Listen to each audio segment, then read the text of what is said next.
mga suki naming manunood at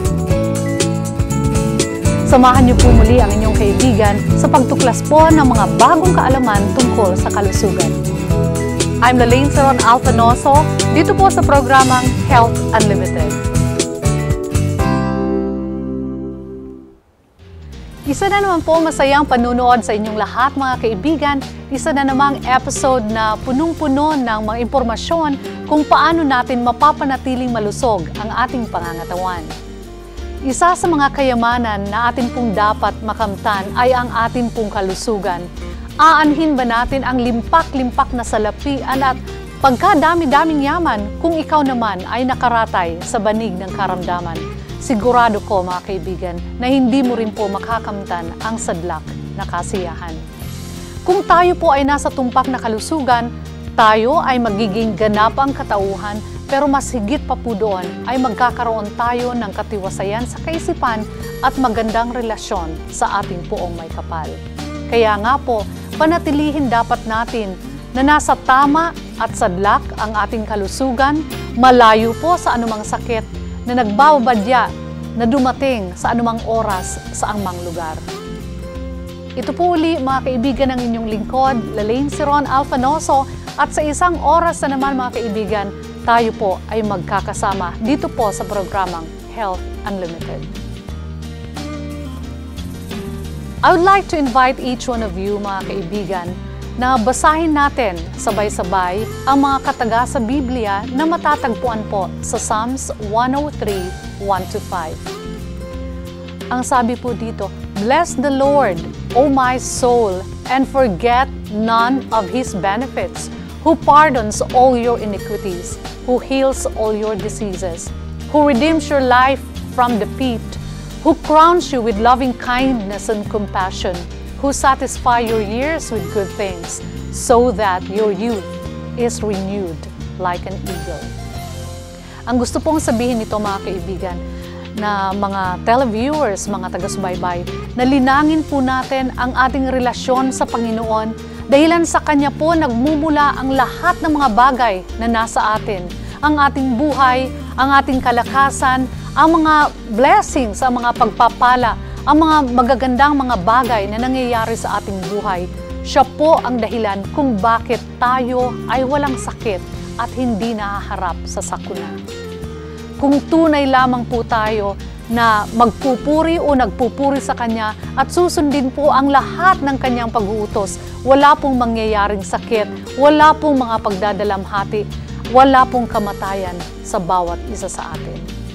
So mga kaibigan, purihin po natin ang Panginoon, and I am inviting you to please pray with me. Dear Father, source of everything, the giver of life and sustenance, we humbly come to you, dear Father. We seek for Thy presence to be upon each one of us. Enlighten each one of us, dear Father, para po ang mga kaalaman na aming naririnig ngayon ay makatulong para po umunlad ang aming mga pangangatawan at maiwasan ang mga sakit. Patnubayan po ang aming mga guest na mga doktor at lahat ng aming mga televiewers. At kung meron man po na nanunood na may sakit ngayon, pagalingin mo po sila, mga Panginoon. And we claim the promise that you will heal them. Salamat po, Lord, sa assurance ng pagdinig sa aming dalangin. Ito po ang aking prayer sa pangalan ni Jesus. Amen. My dear listeners, napakaganda po ng ating talakayan ngayon. Ito po ay tungkol sa malaria. Ano ho? Saan ba ito nanggaling? Ano ba ang mga causes? Ano ba ang dahilan kung bakit nagkakaroon tayo ng malaria? Ano? At ano ang mga pamamaraan kung paano natin masusupil o kaya mapiprevent na dumapo sa ating katawan ang malaryang kinakatakutan? Well, panuorin po natin itong video at makikita po natin ang isang kwento ng buhay. Malaria. It begins with a single bite from the female Anopheles mosquito, harboring the malaria parasite. The parasite flows to the liver, maturing and multiplying, then eventually invading the red blood cells.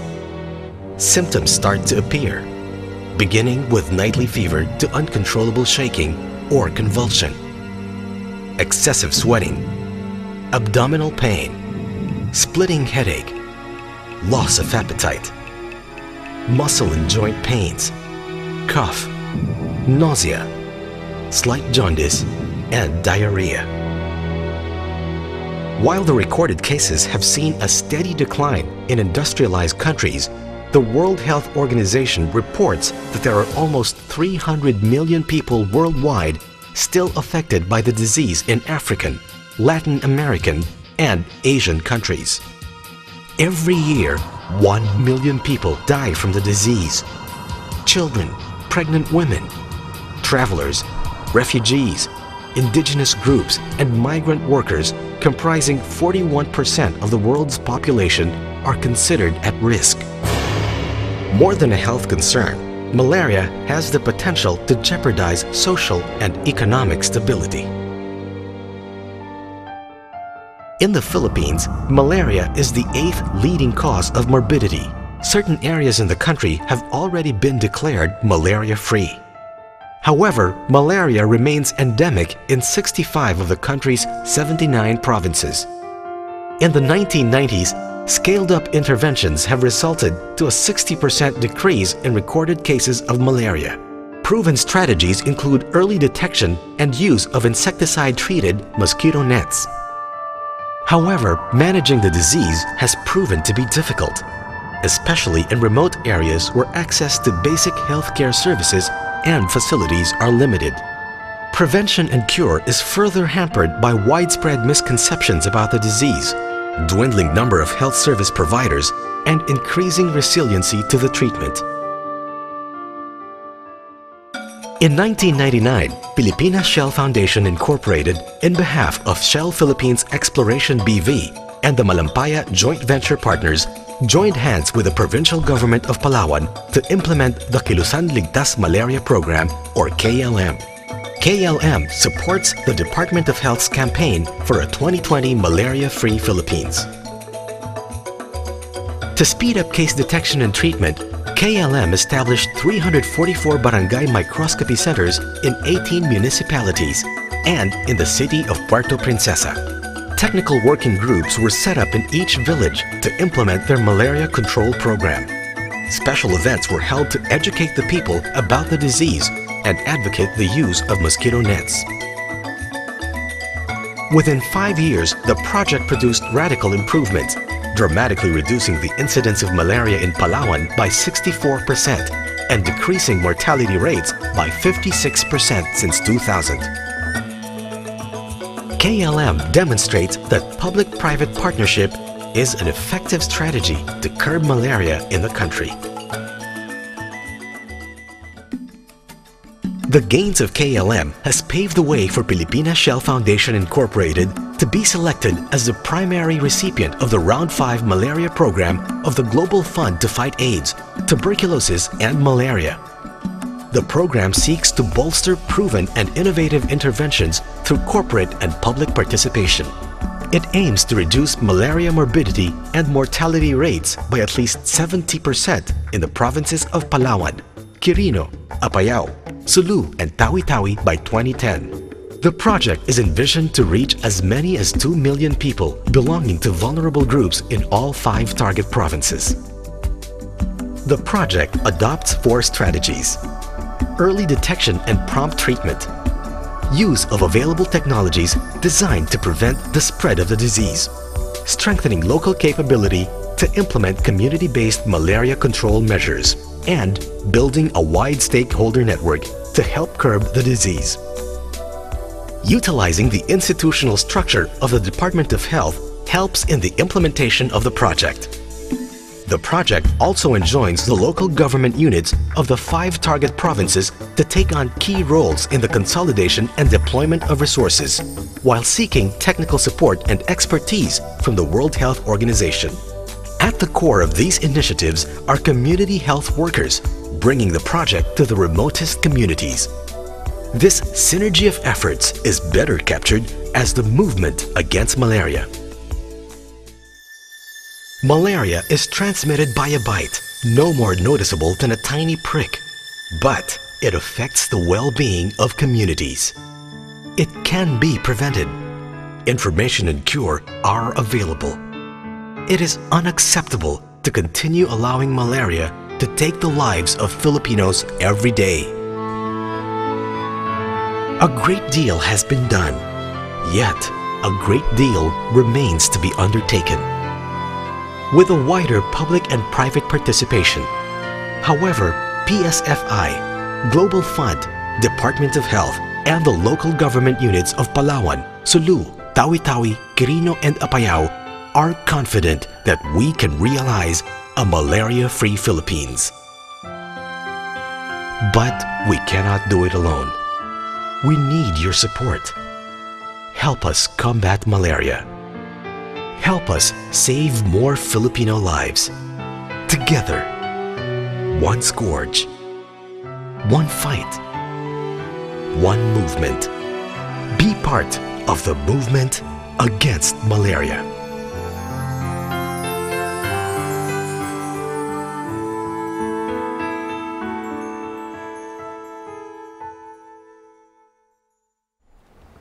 Welcome back to Health Unlimited. Mga kaibigan, nakita niyo po ba ang video? Medyo po nahintatakutan ang inyong lingkod nang makita ko na marami po pala sa mga tao na nasa bulubunduking lugar ang nakakaranas ng malaria. Ang katanungan ko ay, ito po ba na mga tao sa mga syudad ay nakakaranas din po ng malaria? Masasagot po yan ng ating invited guest. He is a medical doctor at siya po mga kaibigan ay taga Department of Health. He is working at the Department of Health. Siya po ay ang Provincial Health Team Leader of Palawan Center for Health Development Extension Office. Siya po ay may teritoryo. Ang coverage ng kanyang trabaho ay ang Mimaropa, ang Mindoro, Marinduque, Romblon at Palawan. At siya rin po mga kaibigan ay Provincial Malariologist at General Practitioner. Ladies and gentlemen, my dear televiewers, let's welcome in our show Dr. Peter Hugh Curameng. Welcome to our show, Doc. Kumusta po? Mabuti na. Dr. Peter Hugh is a good friend of mine. Nagkasama po kami sa Palawan. At alam mo, Doc, nung pumunta ako sa Palawan, nung unang salta natin sa Palawan, natakot ako. Dahilan sa baka nga magkaroon ako ng malaria. I've been there for 5 years, pero hindi naman ako na nagka-malaria. Ano po ba ang dahilan noon at hindi lahat ng tao ay nagkaka-malaria? Alam mo, Lane, swerte mo kasi hindi ka nagka-malaria kasi diba ang Palawan is noted for malaria, no?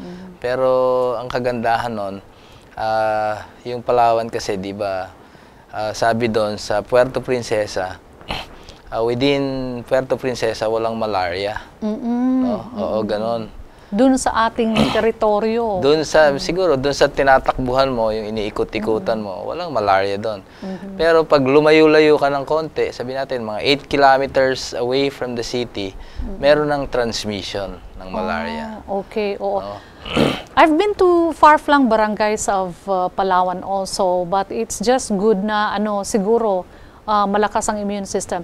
Anyway, Doc, you're the provincial malariologist. In your, as a provincial malariologist, ilan po bang porsyento ng populasyon ng Palawan ang may malaria? Actually, dati, kung sasabihin natin mga nakaraang taon, malaki yung porsyento kasi depende yan sa sa yung annual parasite incidence. No, kung ang population ng Palawan is nasa 800,000 at ang barangays na endemic, o pag sinabi mong endemic kasi yung may kaso ng malaria, no, ay meron tayong 344 barangays. How many barangays in Palawan? Meron tayong mga 400 plus na 440. Also 344 ay may malaria. Oo, 344. So meaning significant yung pagkakaroon ng malaria sa Kaya nga endemic. Right. Endemic ang malaria sa Palawan kasi almost all of the municipalities ay affected ng malaria. So kung bibilangin natin ay meron lang tayong 4 na munisipyo na walang malaria. Grabe, ano? So lahat meron 'yon. It is not rampant in the city, no, sa Puerto Princesa City, pero sa mga karating mga puok ay meron palang malaria. Kailangan nga na dapat na andun ka. Ano ho? Nakakatakot po bang magkaroon ng malaria? Actually, sa 17 years ko na doon, hindi pa ako nagka-malaria. Pero yung mga natanong ko, sabi nila nakakadala. No, kasi hindi mo maintindihan daw yung pakiramdam. Kasi yung iba nagsusuka, nilalagnat, masakit ang ulo, masakit ang katawan. So, maraming mga physical manifestations. Anyway, Doc, ang itatanong namin sa inyo, kung ano ang dahilan, bakit nagkakamalarya ang isang tao, at ano nga ba talaga ang malaria? Pero sasagutin po niyan sa pagbabalik po ng ating programang Health Unlimited. It takes a global network to be in touch with planet Earth's global community. Hope Channel broadcasts the hope found in Jesus with 10 global channels through programs on healthy living, history, culture, music, and biblical spirituality. And Hope Channel provides a diverse cultural programming mix in many of the world's major languages. Welcome to donor-supported Hope Channel. Welcome back to Health Unlimited. Mga kaibigan, kasama pa rin po natin ang ating guest, medical doctor, si Dr. Peter Hugh Corameng. Doc, alam niyo po ba, bakit nga ba takot na takot ang mga tao na magka-malaria na parang pag sinabi mong malaria or nagkaroon ng malaria, parang death penalty na yon? Ano pa? What's in malaria? What is malaria? Alam mo, Lane, dapat nga hindi natin katakutan yung malaria, no, di ba? Kasi noon, sabi natin sa origin ng malaria, dati ay yan ay sinasabi nila na galing daw sa hangin. No? 'Di ba? Halos lahat ng sakit. Yung myth, yun ang myth. 'Di ba? Yun yung sinasabi nila na galing sa hangin. Actually kung yung olden times na sinasabi ay yung malaria, ang ginagawa nga diyan yung may mga nagkasakit na malaria ay pinadudugo nila. No? Para 'di ba i-bleed nila, no? Para nagba-bloodletting. Actually yun yung simula ng bloodletting din, no? Yung pinadudugo nila para daw mabawasan ng dugo. Kasi yun yung paniniwala nila, kaya mataas ang lagnat kasi sobra daw sa dugo. Kumukulo ang dugo sa loob. 'Di ba gano'n?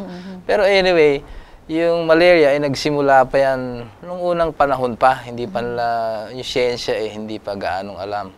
Tapos nakikita nila, yung unang merong, sabihin natin na write-up about malaria ay galing din sa China. No? Yung gamot din, doon din ang galing, no? Sa China. So, it is safe to say na ang malaria ay nanggaling sa China or doon lang na-discover? Doon lang nila na-discover. But it's all over? Actually all over, no, kahit sa western areas, ano. Pero sa China lang kasi yung merong nakalagay na yung symptoms, no, about malaria. Tapos later may mga nakadiscover na ng malaria, si Laverna na sinasabi, no, na yung fever, chills, ganyan. No, yun yung mga symptoms. Pero anyway, yung discovery noon, na nabigyan pa nga siya ng Nobel Prize.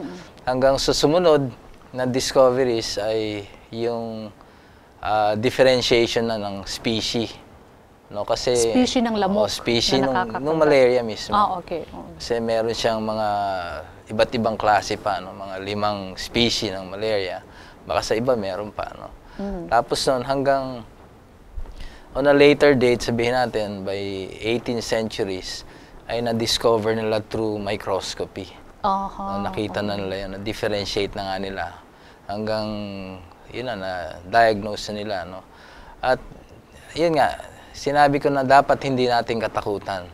Kasi, unang-una, yung malaria ay cause ng isang parasite. No? Yung parasite, pag sinabing parasite, ibig sabihin meron siyang kailangan na host na pagtitirahan. No, kagaya yung mga yung sabi, parasito sa Tagalog, ano? Kagaya ng amoeba, no? Yung pinaka-simple na maintindihan natin yung amoeba. So, dapat may host. Dapat meron siyang host. No? Yung amoeba, sabihin natin, pag may nakain ka na marumi, tapos may amoeba doon, pwede kang mag-diarrhea. So, ganun siya, no? Ito naman, ay kailangan niya ng vector, na yung lamok. Ang vector, parang yung vehicle. Yung vehicle. Yung magdadala. So, kailangan niya yung lamok, at hindi lang basta-basta na lamok, no? Baka sabihin natin yung lamok dyan sa bahay natin, o yung... Anong klaseng lamok? Sabihin natin yung Anopheles, no? Anopheles na... So, ang nagdadala ng malaria ay yung infected lamok na Anopheles. Ay, okay. So, eto lang, Doc, ko lang. So, there should be a host, galing sa host, kakagatin ng lamok na infected ng Anopheles, ng malaria. Actually, mamaya babanggitin natin yung cycle niya, yung siglo niya. Kasi kung i-elaborate natin ng husto, baka medyo mahirap, no? Mahirap intindihin. Ang siguro puntahan muna natin yung cause, no? Sabi ko nga galing sa lamok at hindi lang basta-basta lamok. Yung tinatawag na Anopheles, no? Kasi yung lamok sa bahay, ayan yung Culex, no? Sinasabi Culex kinkyfasciatus, na kakaiba rin siya dun sa lamok na nagdadala ng malaria. Baka matanong mo rin yung lamok na nagdadala ng dengue, iba rin yun. No? Yun yung sinasabi nila na Aedes, ano? Aedes. Na ang kaibahan niyan ay sabihin natin kumakagat siya sa umaga. Yung sa malaria naman ay kumakagat siya sa gabi o pagkagat ng dilim. Hanggang pagliwanag ng araw. So, yun ang difference. Yun yung mga pagkakaiba niya, no? The same vector, pero yung dengue, ang lamok, kinakagat ka sa umaga.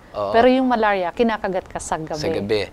Ang kagandahan kaya sinabi ko na parasito siya kasi yung dengue is a virus.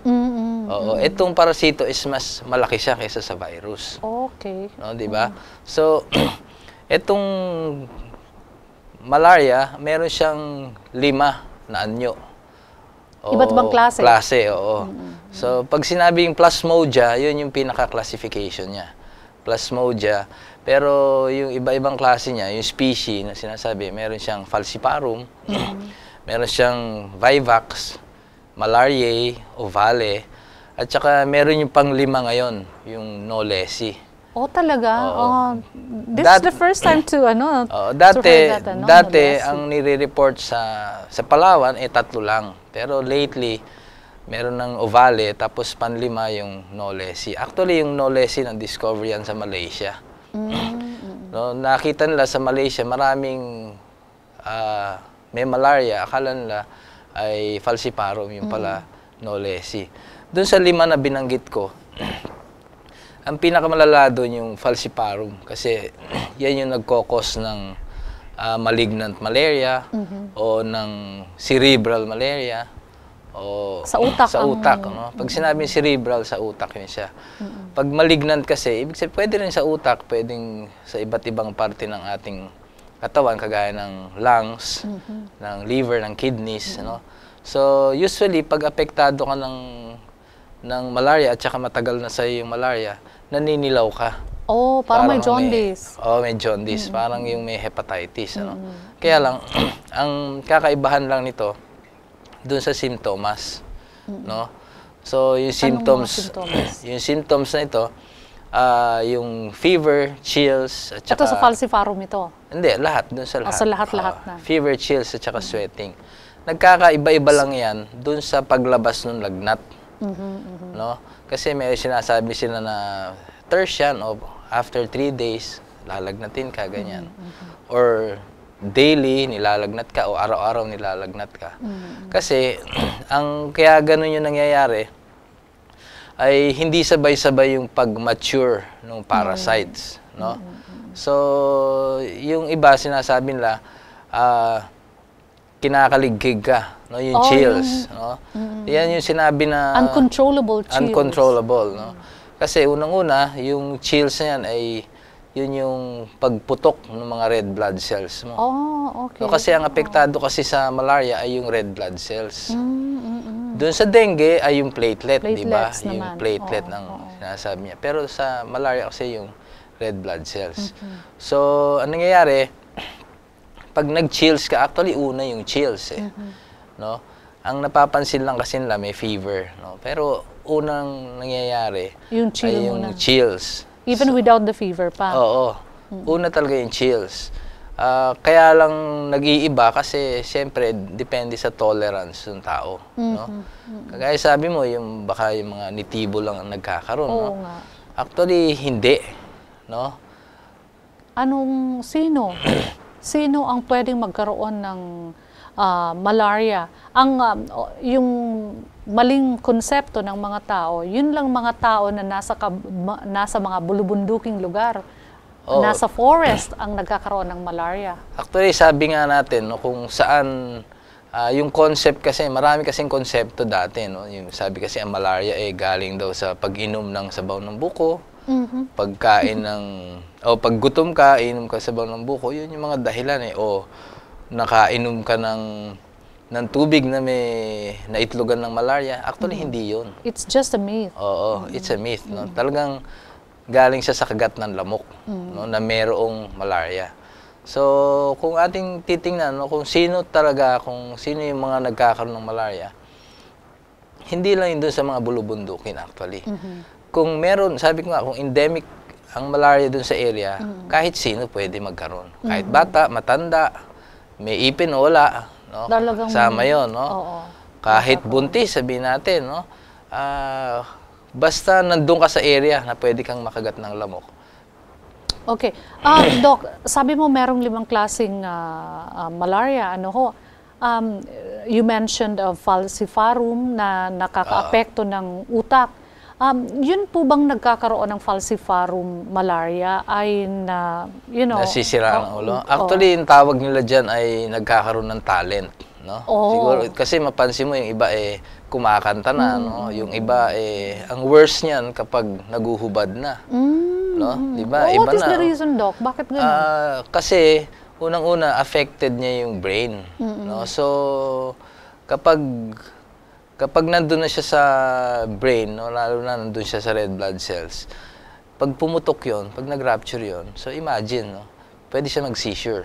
Oh, okay. Oo. Kaya yung iba, pag nagka-talent na, ibig sabihin, affected na yung brain, no? O meron siyang behavioral changes na sinasabi. Yung iba kumakanta, yung iba nagsisisigaw kasi masakit sa ulo eh.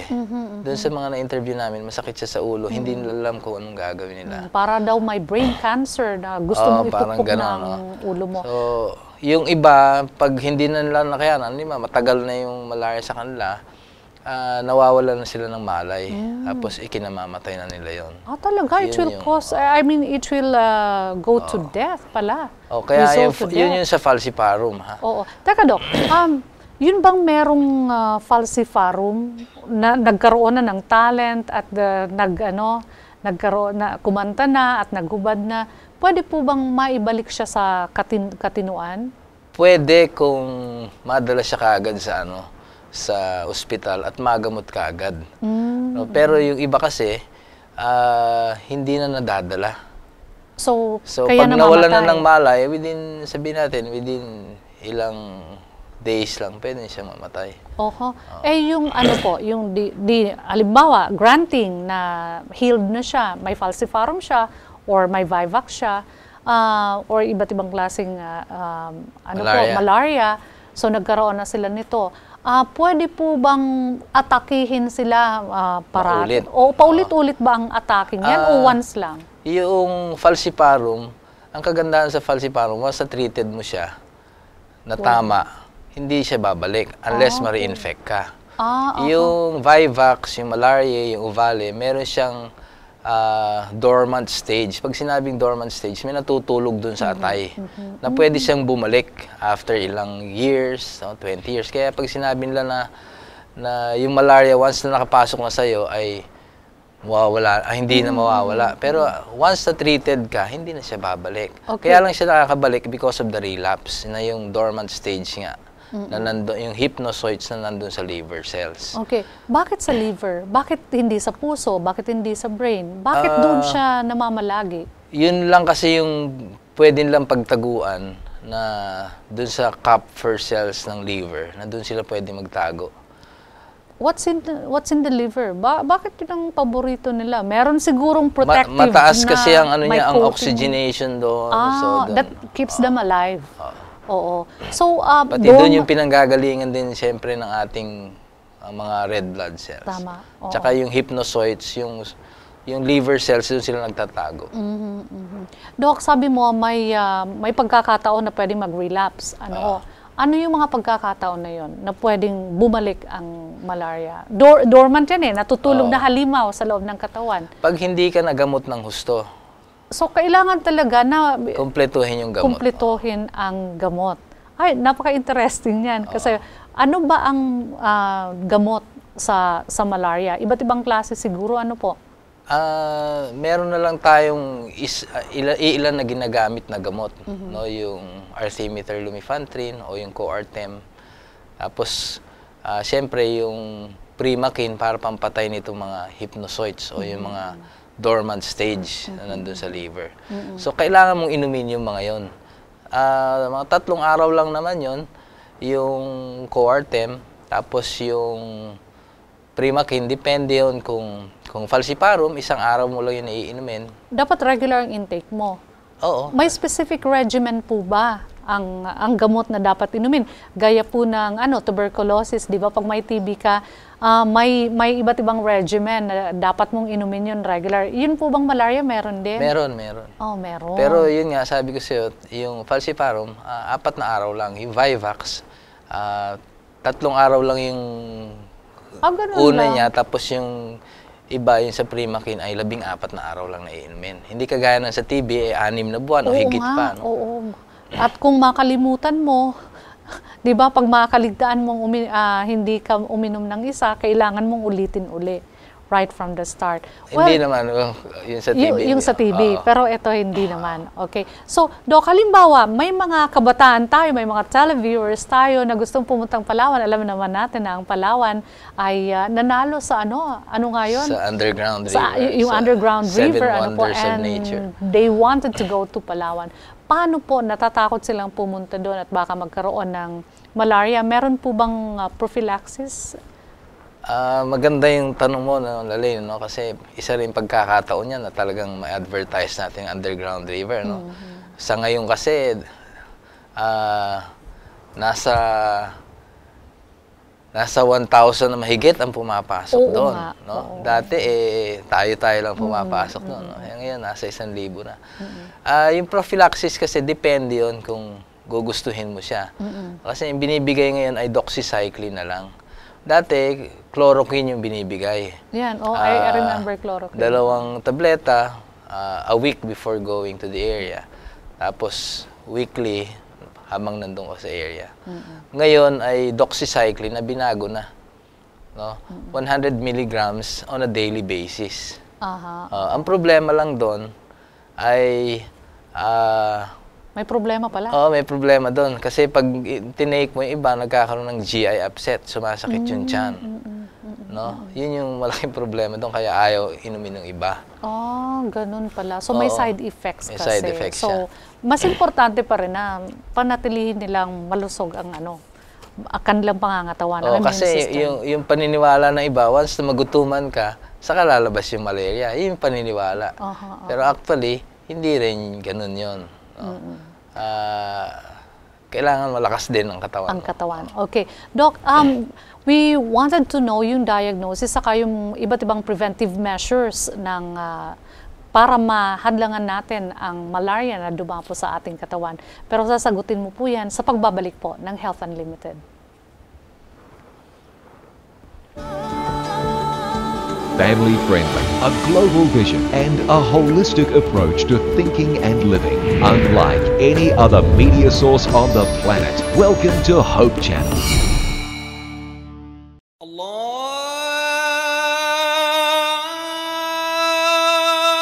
Akbar, Allahu Akbar, Allah.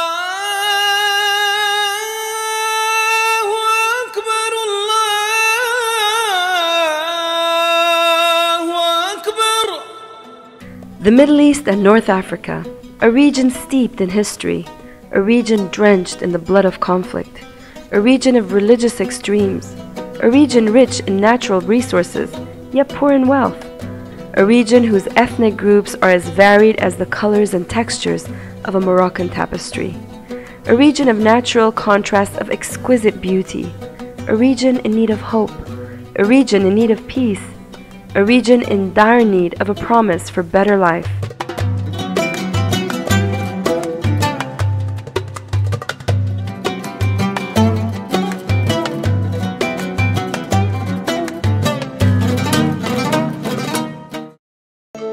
Al-Wa'd, the Promise Channel, has a part to play in showing the way to the life-giving water.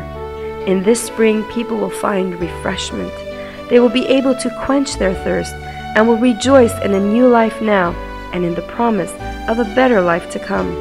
Al-Wa'd will broadcast the message of hope for those who are tired of merely existing, but who want to embrace life and to live it to the full.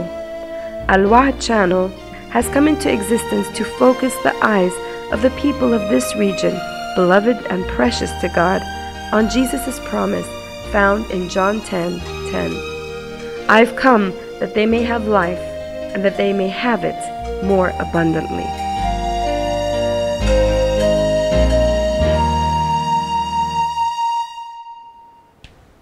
Welcome back to Health Unlimited. Mga kaibigan, interesting po ang topic natin ngayon tungkol sa malaria. At babalikan natin si Dr. Corameng, Dr. Peter Hugh Corameng.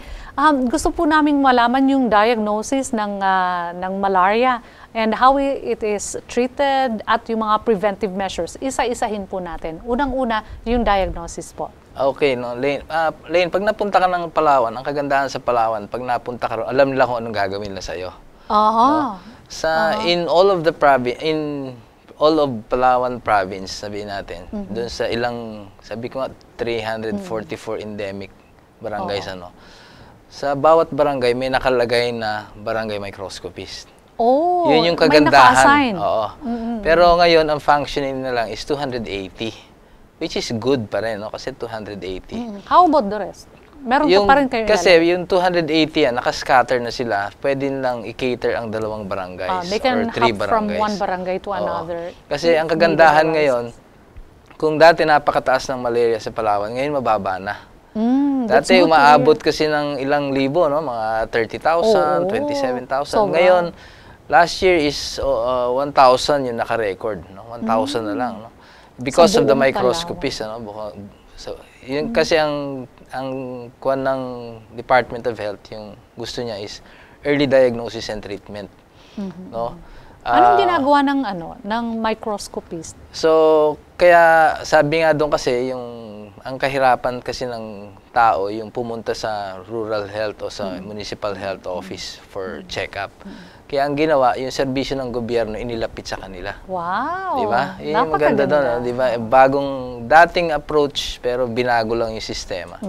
No? So the barangay constituents, hindi na sila mamamasahe o hindi na sila biyabiyahin ng because malayo. Right there, in their barangay, may microscope. So yun yung maganda doon kasi pagka tingin, in 30 minutes, sabihin natin, o to 1 hour, pag nabasa nila yun, nandun na rin yung gamot. Okay. So, bibigyan na sila kagad. So, kompleto, libre ang gamot? Oo, libre ang gamot. Okay. Paano ang procedure? Pagkuha ng dugo? Bali, finger prick lang. Prini-prick lang yun na gano'n. So, manual pa yan? Oo, manual. Finger prick, tapos i-stain sa sa stain. Tapos sisilipin na kagad sa microscope. So, ang mga sumisilip na yan ay mga barangay health workers. And they are trained? Trained sila. They are trained every year sabi natin, refreshed every year yan sila. So, kailangan lang makuha yung training for 1 month, then may refresher course sila for 10 days the following year. So, ganun yung ginagawa sa kanila. That's good. Di ba parang certification training? May certificate sila. Pag hindi sila pumasa doon, on probation sila. Yun ang They really have to study. And they really have to know their craft. So, ang dyan, meron tayong 12 na trainees at mga trainers, 12 na trainers dati. Pero ngayon, nabawasan na. Sabihin natin mga... so, pag may train, kumukuha pa tayo sa ibang areas na kagaya ng Baguio. Kasi sa Zambales, yung mga ibang trainers na ganyan, no? Cagayan, no? Meron din kasi mga malaria dyan sa areas na yan, no? So it's good na they are working well at nadidetect agad nila kung sino mga malaria at nabibigyan agad ng ng medicines, po. Now, yung mga barangay constituents ba pumupunta, I mean, how often is often? Gaano kadalasang minsan yung pag-prick? Pag sinabi mong kung gaano kadalas yan, pag sinabi mo na may lagnat ka, nilagnat ka, kagad ka na magpunta doon. Okay. So, the moment na magka-fever ka, tapos sabi natin, 3 days mo na inaano, patingin ka na agad para ma-diagnose ka na agad. Kasi dati, ang ginagawa nila, itong mga constituents natin, no, 1 week na, o pag malala na, saka lang sila pupunta, which is too late. No? Kasi malaria could kill you in 1 week. 1 week time, no? Lalo na kung falciparum. Kung Vivax o Uvale, matagal ang ano niya. Pero doon sa 280 na mga microscopies, no, bukod doon, meron pa tayong RDTs. Yung RDTs, ito yung rapid diagnostic test na may mga parang ginagamit lang yung dipsticks, yun sa pregnancy test. Ganoon. Diba? So it's not painful, it's painless. Hindi, i-pre-prick pa rin siya. So hindi na nilalagay doon sa doon sa slide. Meron siyang lalagyan na parang dipstick din. Doon nilalagay yung dugo. Tapos, within 15 minutes, i-read mo siya kung positive o negative. How would you read it? Nag-change ang color? Hindi, may lines na nag-a-appear. So parang inaano mo? Hindi, kasi paglagay mo nung dugo dun sa may filter, tatakbo na yon. Parang nga yun sa pregnancy test. So, tatakbo na yun siya. Tapos kung positive, may mag-a-appear na 2 lines. Matagal na yun actually. Hindi ko naabutan yun. Pero meron tayong mga 20 plus na RDT sites. Kasi meron yung areas na mahirap puntahan. So, nilagyan ng RDT sites. Tapos, yun yung pag-diagnose. Pero siyempre, yung pinaka-gold standard, yung microscopy pa rin. Kasi sa microscopy, nakikita mo kung anong species. Pero itong mga RDTs na to, pag nakunan ka ng dugo, tas RDT, may slide pa rin yun para for verification purposes. Okay. So, kung ako ay microscopist or RDTs, so nasilip ko, then sinasabi mo, binibigyan mo ng binibigyan ng gamot. Anong klaseng gamot? May iba't ibang klase bang gamot sa iba't ibang klaseng Dati meron tayong chloroquine at saka sulfadoxine na combination. Pero napansin namin medyo mahirap inumin yun kasi sa isang inuman, 7 yung iinumin mo na gamot. 4 na chloroquine, 3 sulfadoxine. Yung sulfadoxine malalaki. So medyo natatakot yung mga pasyente. Ngayon, yung Coartem, siya na lang yung first line drug na 4 na tableta na medyo maliliit lang din, maliit pa sa paracetamol, yun yung iinumin nila. Isang inuman sa yung sa umaga tapos sa gabi na yung kasunod. So that's all. 3 araw lang yun naman iinumin niya. Pero minsan, 'di ba, sa 3 araw parang ka na na uminom ng malalaki. Anyway, hindi, ang kagandahan ng gamot ngayon, hindi siya mapait. Kagaya noon mapait yung chloroquine. Tapos kapag talagang sensitive o with yung first dose, may pagbabago na kagad sa'yo. Good. Nawawala na kagad yung, in 30 minutes, may reaction na kagad na nawawala na clear na kagad yung parasite. Okay.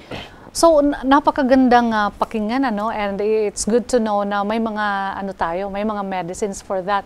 Pero there are some na ayaw uminom ng mga gamot.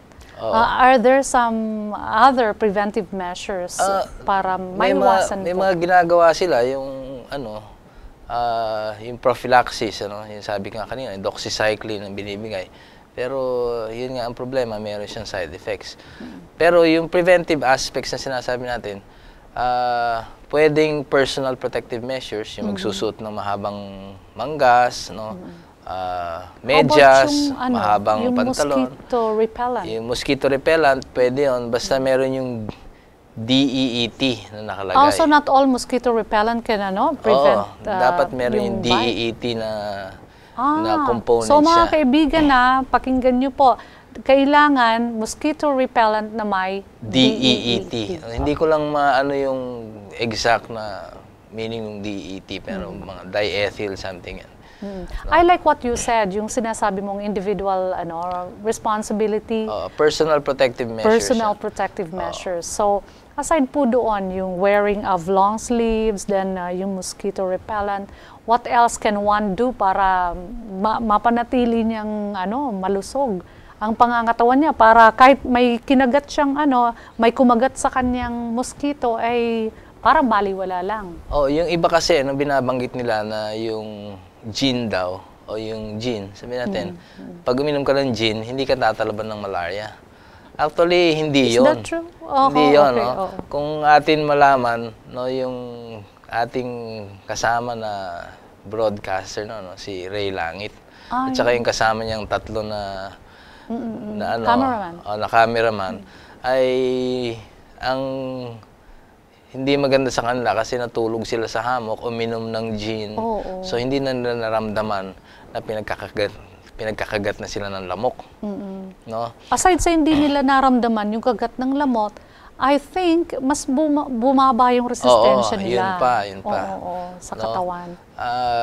Actually, may mga binabanggit na prutas na pwede siyang makalaban sa malaria, kagaya ng grapefruit, yung grapefruit, is it is it widely seen in... Hindi nga Okay, paano yun? Pero yung mga nitibo, alam din nila kung anong dapat nilang gawin, So, kailangan ba na maghanap pa ng mga specific na mga prutas para lang mahadlangan ng malaria? Or is it possible na kumain na lang ng maraming prutas at gulay para... Yun ang maganda kasi yun din ang nakakapataas ng immune system ng tao. Lalong-lalo na kung hindi tayo kumakain ng matamis. Ayun. Kasi yung matamis ay nakakapahina na siya ng ating immune system. Once na nag-take tayo ng matamis, in 30 minutes, bumabagal na yung ating immune system. Nako, yung mga chocolate lovers dyan, Yung mga chocolate lovers, pagkatapos pupunta kayong Palawan, nako, mag-ingat kayo mga kababayan at baka magka-malaria kayo. Di po ba, Doc? Oo. Ayun. Actually, yung chocolate, di ba? Oo. Meron siyang theobromine, sinasabi. Maraming, it could cause also a lot of, sabi natin, mga ibang sakit pa. No?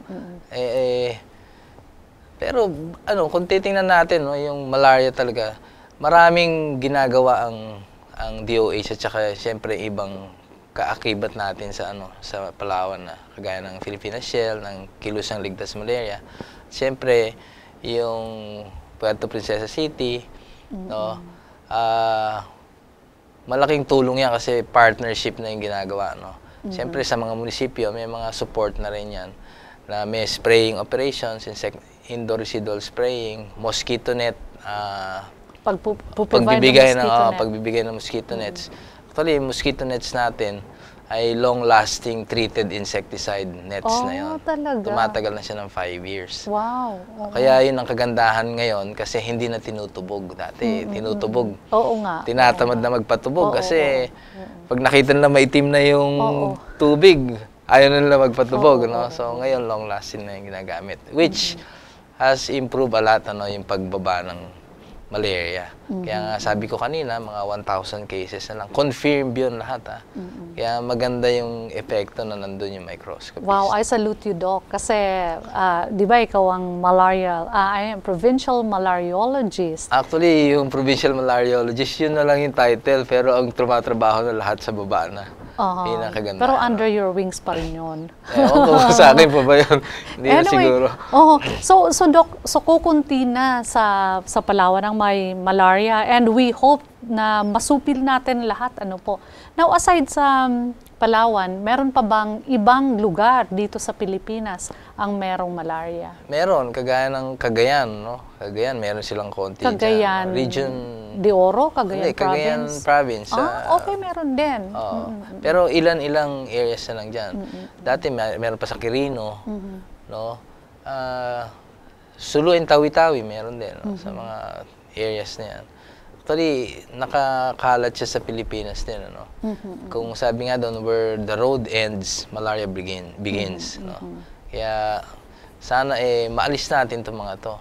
Yes. Actually, Palawan is the highest in giving percentage of malaria patients o cases, sabihin natin. So, but you are doing much. That's why mas lesser na yung ano. konti na nga mas yung konti tinatrabaho ko, sila na lahat gumagawa kasi alam na nila kung paano gawin. Yan ang ano. That's a good leader. Sign of good leadership. Let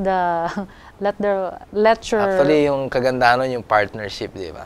yan. That's good. That's good. Yun That's a yung good andon. term, partnership. So, because of that partnership, nasusupil ang malaria sa Palawan. Another good question, Doc, yung pregnant women, kung meron siyang malaria, ano po ba ang mangyayari sa kanya? Is it very dangerous sa health niya, sa baby niya? Yung malaria itself could cause abortion. No? Kaya, talaga? kaya it's really high risk, no? Kung pregnant ka, tapos magka-malaria ka. Kaya it's good, no, na yung program can give malaria package which includes vitamins, iron, yung kulambo, tsaka yung pregnancy, may booklet pa, no? Kaya talagang inaalagaan, nakatutok talaga yung malaria program sa mga buntis. So, meaning, yung gamot na iniinom ng pregnant women, hindi Safe siya, safe siya. Sa baby. Pag buntis, binibigyan namin ng chloroquine and quinine. No? Could either be chloroquine or quinine.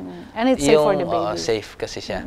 Yung Coartem, binibigyan na lang namin yan on the second trimester. Kasi wala pang studies na safe siya sa first trimester. So, para maiwasan yun, sa second at saka third trimester siya binibigay. Okay. Wow, Doc, marami pa tayong mga katanungan na nanggagaling sa ating mga televiewers at meron din tayong katanungan mula dito sa ating mga letter senders.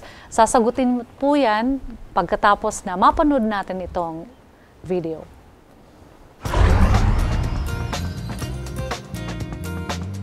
Ako po si Martin, taga Pasay. Doc, ang lamok po ba ng malaria ay pwede rin po bang magdala ng sakit na dengue? Well, Doc, narinig niyo naman po siguro ang katanungan ng ating televiewer. I will read it again to you. Ang lamok ba ng malaria ay pwede daw bang magdala ng dengue or vice versa? Actually, Lane, nabanggit ko na kanina, no? Hindi siya pwede magdala kasi yung sa malaria lang siya. Actually, yung sa malaria, meron lang 5 species, no, sa Pilipinas na nagdadala ng malaria, no? So, sa ibang bansa, meron din silang Anopheles na nagdadala, ibang species rin ng Anopheles na nagdadala ng malaria. Yung dengue, sabi ko nga kasi, yung dengue is sa umaga lang siya kumakagat, di ba? Yung Aedes aegypti at saka albopictus, no? Sa umaga lang sila kumakagat. Tsaka mas maliliit sila kaysa dun sa lamok na Anopheles, no? Yung sa malaria, sa gabi sila pagkagat ng dilim o kapag pumunta ka dun sa kagubatan, nandun sila, na-disturbo mo sila, pwede silang kumagat. O yun, no? So hindi siya pwedeng ma-interchange, no? Vice versa, yung lamok din ng malaria, hindi rin siya pwedeng magdala ng dengue. Okay. Thank you very much, Doc. We have another question from a letter sender. Ang pangalan niya po ay Judith. Sa mga bata po ba na naapektuhan ng falciparum, will it affect his brain development or yung function ng brain? So, yung brain development kasi, di ba, kung malalaman natin yan, doon pa yan sa pagkabuntis, di ba? Doon pa yan nade-develop. So, kagaya nga nung yung malaria kasi pwede siyang, habang nagbubuntis ka, pwede siyang maisali na doon sa baby. No, may mga cases niya pero bibihira. Actually, wala. Hindi niya pwedeng masira. Pero once na yung bata nagkaroon ng cerebral malaria, pwede magkaroon ng residuals, no? Yung residuals, sabihin natin, kagaya mga nai-stroke, tapos, di ba, yung kalahating katawan lang napaparalyze. No, ngayon, kung alin yung affected area na tinamaan, sabihin natin nung malaria, no, pwedeng yon magkaroon ng ganon, no? Depende dun sa apektado na area. no? Ang kaganda sa ibang mga bata kung Vivax, no, pwede siyang mag-cause ng anemia. No? Actually, depende kung gaano kadaming red blood cells yung naapektuhan. So, it could cause anemia or yung jaundice nga na binabanggit ko kanina. Or yung iba, yung worst na nangyayari, pwede yung iba nagkakaroon ng black water fever, yung umiihi sila ng kulay tsaa o kulay coke. No? Sa dami kasi ng nasisira na red blood cells, hindi na nafi-filter ng kidneys natin, yun. Yung black water fever. Yun yung mga... Actually, maraming complications sa malaria. No? At sa iyong kasagutan, marami pa kaming mga na-form na mga questions. But anyway, Doc, napakaikli ng isang oras sa atin. Talakayan sa malaria. Sa isang oras na yan, Doc, ay marami po kaming napulot na mga bits of information at alam ko na mga televiewers natin really appreciate your coming over to our program, Health Unlimited. Maraming salamat, Doc, at sana po ay sa susunod na pagkakataon, maimbitahan muli namin kayo. Can you please give your last word or piece of advice to our televiewers? Una, thank you, no, Lane, for inviting me. No? Actually, ang kagandahan sa Palawan ngayon ay konti na lang ang cases. No? Kung gusto niyo pumunta ng underground river, although meron pa rin, pero sabi nga doon, kung kayo matutulog doon sa area, be sure to protect yourself. Yes. No? Tapos kung kayo ay magkaroon ng fever after going to Palawan, ay sabihin nyo rin na galing kayo ng Palawan para yung doktor nyo ay maalalayan kayo na makunan kayo ng blood smear.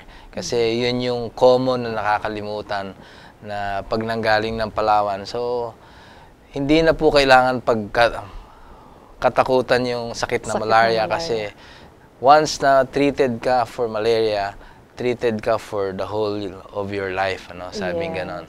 At hindi kagaya noon na mahirap siyang gamutin, no. Ngayon pag mapunta ka ng Palawan, punta ka lang sa barangay microscopist at madadiagnose ka na doon at magagamot ka na agad doon. Wow! Thank you so much, Doc. At kung pupunta po kami sa Palawan, hahanapin ka po namin. Mga kaibigan, mga televiewers, hanapin niyo po Dr. Peter Hugh Corameng. Okay? Thank you so much, Doc. Maraming salamat po. Mga kaibigan, ang sabi po ni Doc Corameng ay hindi na po nakakatakot ang malaria. Pero hindi po natin may iwasan na ang malaria sadyang nakakatakot. Pakinig pa lang, nanginginig na ang mga tao. Ano pa kaya kung magkaroon tayo ng malaria, makaranas tayo na magkaroon ng malaria? Pero salamat naman po at natutunan natin kung paano natin may iwasan ang pagkakaroon ng malaria. Isang kagat ng lamok na infected, sanhi ng karamdaman o pwedeng maging kamatayan. Ganun din po sa buhay ng mga tao, mga kaibigan. Isang kagat lang ng kamunduhan, isang kagat lang ng mga bisyo, gaya ng alak, droga, sigarilyo, babae, sugal, isang kagat lang ng kalayawan sa katawan ay maghahatid sa atin sa kamunduhan, sa sadlak, sa kasalanan. Kung paano tayo dapat mag-ingat sa kagat ng lamok na may malaria, ganun din po ang pag-iingat natin sa kagat ng kasalanan. At maiwasan natin ito kung tayo po ay punong-puno ng pagpupuri sa Kanya at matatag ang relasyon sa ating Panginoon. Maraming salamat po mga kaibigan sa pakikisama sa amin sa isa na namang episode ng programang Health Unlimited. Ito po ang inyong kaibigan, Lelaine Saron Alfanoso, hanggang sa muli. Maraming salamat po.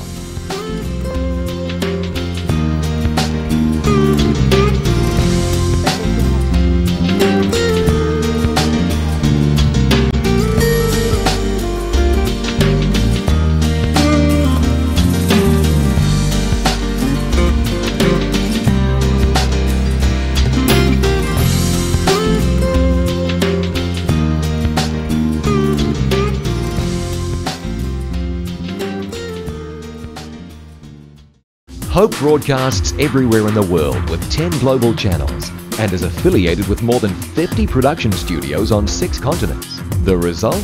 Hope Channel provides a diverse programming mix in many of the world's major languages. Hope is more than great television. It's a donor-supported ministry that's part of an international family of educational institutions, churches, retail outlets and hospitals. Welcome to Hope Channel. Bringing hope the world over. Hope Channel.